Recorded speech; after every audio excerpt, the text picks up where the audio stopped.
नमस्कार, मैं हूं रंजीत झा और आप देख रहे हैं देश समाचार एक्सप्रेस। जस्टिस सूर्यकांत के सीजेआई बनते ही देश भर की जुडिशरी के तेवर बदले बदले से नजर आ रहे हैं। ऐसे में पिछले सीजेआई बी.आर. गवई के राष्ट्रव्यापी ऑर्डर की पूरे देश में धज्जियां उड़ाई जा रही हैं, लेकिन जुडिशरी खामोश बैठी है।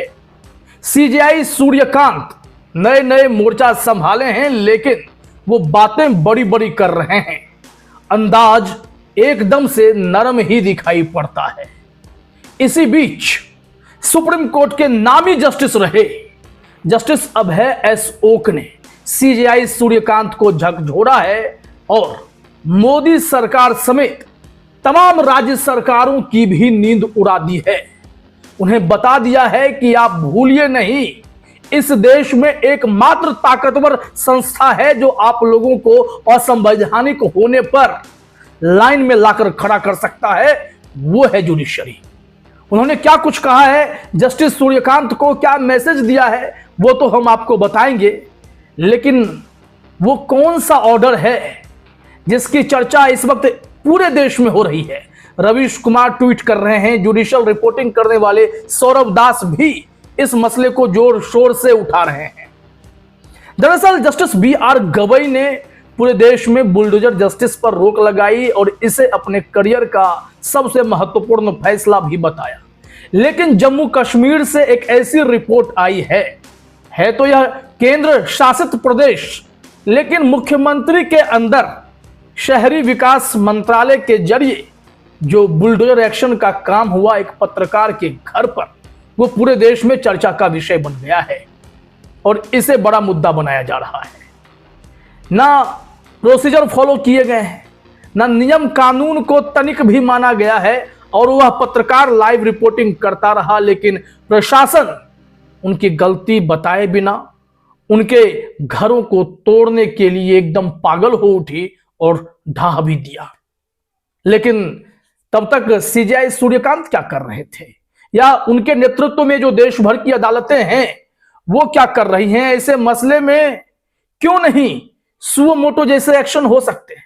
ऐसे मसले में क्यों नहीं यह देश को बताया जाए, उन तमाम सरकारों को बताया जाए कि अगर जुडिशरी की अवहेलना होगी, कोर्ट की ही अवमानना की जाएगी, तो उन्हें कोर्ट अपनी ताकत दिखा सकता है। लेकिन ऐसा नहीं हुआ। क्या कर रहे हैं सूर्यकांत साहब, उनके कुछ टिप्पणी को बता देते हैं, फिर कैसे जस्टिस अभय एस ओक ने इन्हें झकझोरा है वो भी पूरी बातें हम आपको बताएंगे। एक इनकी टिप्पणी आई, सूर्यकांत साहब कह रहे हैं कि कोई लग्जरी लिटिगेशन मेरे कोर्ट में नहीं चलेगा, मैं यहां स्मॉलेस्ट लिटिगेंट के लिए हूं जो अंतिम पायदान पर खड़ा है। उन्होंने कहा, अगर जरूरत पड़ेगी तो मैं आधी रात को भी सुप्रीम कोर्ट में बैठ जाऊंगा या फिर बेंच बिठा दूंगा। लेकिन सीजेआई सूर्यकांत की कथनी और करनी में शायद आप फर्क महसूस करते होंगे। उनके पिछले केसेस उठाकर देख लीजिए कि वह कितना लटकता है। उनके दो मैसेज और मैं आपको बताता हूं, फिर सीधे लौट पड़ेंगे इनको आईना दिखाने वाले जस्टिस अभय एस ओक की बातों पर। खुद सीजेआई सूर्यकांत ने कहा था कि यह भरोसा देश की जनता के बीच बना रहना चाहिए कि मैं तुम्हें कोर्ट में देख लूंगा। यह भरोसा बनाए रखना बड़ी जिम्मेदारी है, न्यायपालिका पर ट्रस्ट होना बड़ी जिम्मेदारी है। लेकिन बीते कुछ सालों में न्यायपालिका पर भरोसा कुछ हद तक डगमगाया है, यह हर कोई समझता है। उन्होंने कहा कि यह भरोसा तो बनाए रखना बड़ी जिम्मेदारी है, फाइल भले ही अटक सकती है लेकिन न्याय नहीं। यह सूर्यकांत साहब बोल रहे हैं। उन्होंने यह भी कहा कि कोई भी केस अर्जेंट तभी माना जाएगा जब वाकई वो उस लायक हो, वैसे ही कोई मेंशन करने आ जाएगा तो उसे हम अपनी कोर्ट में बर्दाश्त नहीं करेंगे। वो कुछ नियम भी फ्रेम करने वाले हैं, ऐसी बड़ी बड़ी बातें सुनने को मिली। उन्होंने यह भी कहा कि न्याय अंतिम लोगों तक पहुंचना ही चाहिए, तभी न्यायपालिका के मायने सार्थक होते हैं। लेकिन इनकी बड़ी बड़ी बातें वाकई में क्या धरातल पर फिट बैठती हैं? जो रिपोर्ट अभी हमने शुरुआत में चर्चा की है उसके डिटेल में हम थोड़ा आगे और भी चलेंगे तो आप सहज अंदाजा लगा लीजिएगा। और इन सब बातों को बहुत ही बारीकी से समझते हैं धाकर जस्टिस रहे अभय एस ओक। अब उनकी बातों पर सीधे आ जाते हैं। उन्होंने कहा कि सरकारों की टेंडेंसी होती है, एग्जीक्यूटिव्स की टेंडेंसी होती है कि वो कैसे फंडामेंटल राइट्स का अतिक्रमण कर दें। इसलिए इन्हें सही रास्ते पर लाने के लिए फेयरलेस जुडिशरी की सबसे ज्यादा जरूरत है, जो इन्हें इनके दायरे में रहना सिखा देती है। लेकिन यह बातें सीजेआई सूर्यकांत मानेंगे तब तो। वो तो लोकतंत्र की सबसे बड़ी संवैधानिक संस्था चुनाव आयोग से जुड़ा केस फाइल पर फाइल जमा किए जा रहे हैं, लेकिन जजमेंट अब तक कुछ दिया नहीं। चुनाव पर चुनाव निपटते जा रहे हैं। ऐसे में सीजेआई सूर्यकांत के नेतृत्व में किस हिसाब से जुडिशरी काम कर रही है वो आप बेहतर समझते हैं। अभय एस ओक ने दो महत्वपूर्ण बातें और कही हैं, वो भी जरा समझिएगा। अभय एस ओक का कहना है कि जुडिशरी ही हम सबके फंडामेंटल राइट्स की रक्षा कर सकती है, और यह जिगरा जुडिशरी में ही है कि वो कह दे कि क्या गलत है।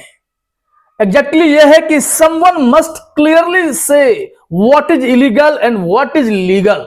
That somebody can be only the courts, our trial courts and our iron juries.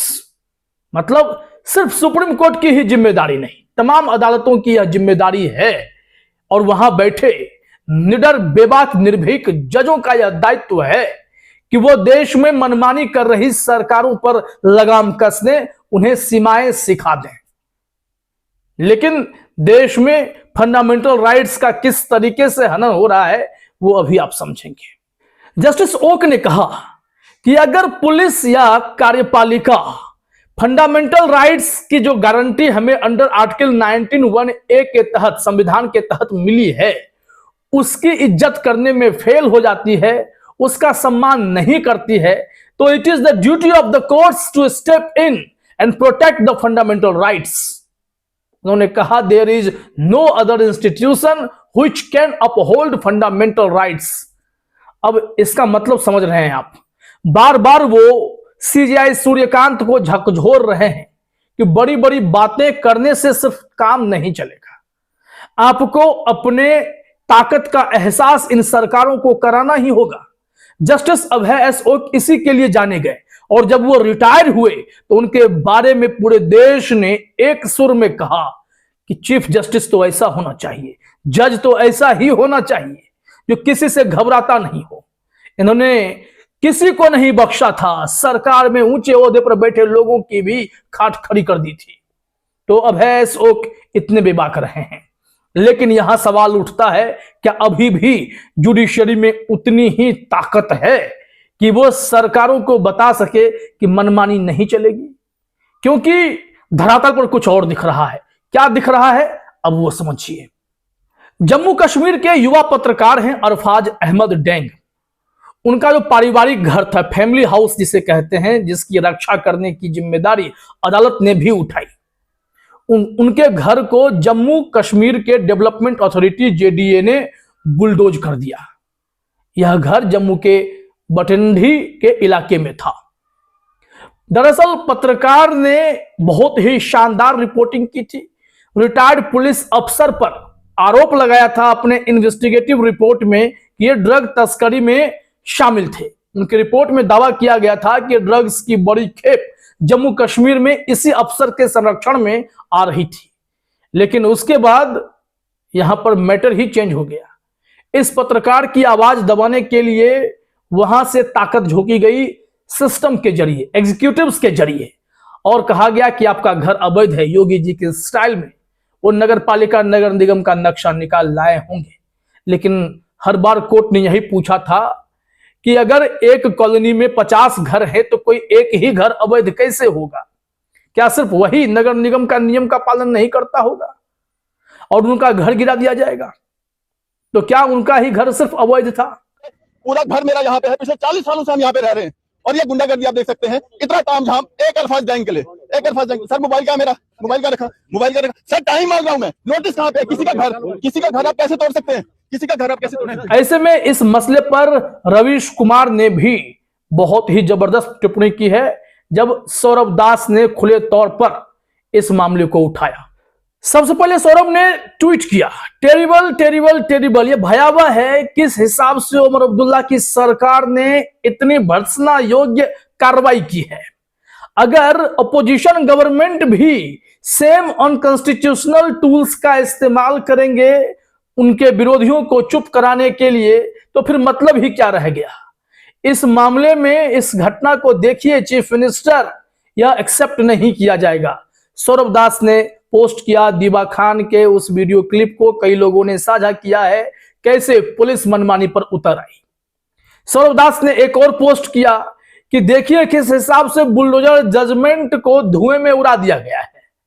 No notice was served apparently. आप कल्पना कीजिए कि 100-200 की पुलिस की फौज सीधे आपके घर पर जेसीबी के साथ आ जाती है आपके घर को डस्ट में मिला देने के लिए, तो यह हृदय विदारक है या नहीं है, या आप तय कर लीजिए। इस मसले पर रवीश कुमार ने भी टिप्पणी की। उन्होंने कहा, क्या कोर्ट ने यह नहीं कहा था कि अगर प्रक्रिया का पालन नहीं होगा तो जो इमारत तोड़ी जाएगी बनाकर देना होगा। आप रोशनी डाल सकते हैं, सवाल है कि कोर्ट नहीं देखना चाहे तो आप क्या कर सकते हैं। अगर प्रशासन कोर्ट की परवाह ही ना करे तो कोर्ट क्या कर सकता है। हर सवाल का ही यह जवाब क्यों मिलता है कि कोई क्या कर सकता है। सोचिए कि इस वक्त देश में क्या हालात हैं। क्या ऐसे सरकार चलेगी और ऐसे जुडिशरी काम करेगी। एक दूसरे के कार्य क्षेत्र में दखल नहीं देने का मतलब यह नहीं है कि कोई असंवैधानिक कृत्य करता रहे और अदालतें चुप बैठी रहे।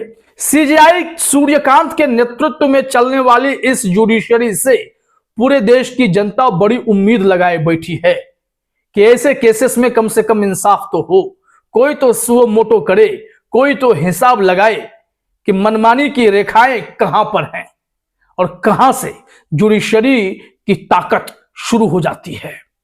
तो अब देखिए, वैसे तो अभय ओक ने मोदी सरकार की भी नींद उड़ाई है और सीजेआई सूर्यकांत को भी झकझोरा है। देखते हैं आगे क्या होता है। फिलहाल इस वीडियो में इतना ही। आप तमाम साथियों का हमसे जुड़ने के लिए बहुत बहुत धन्यवाद, शुक्रिया।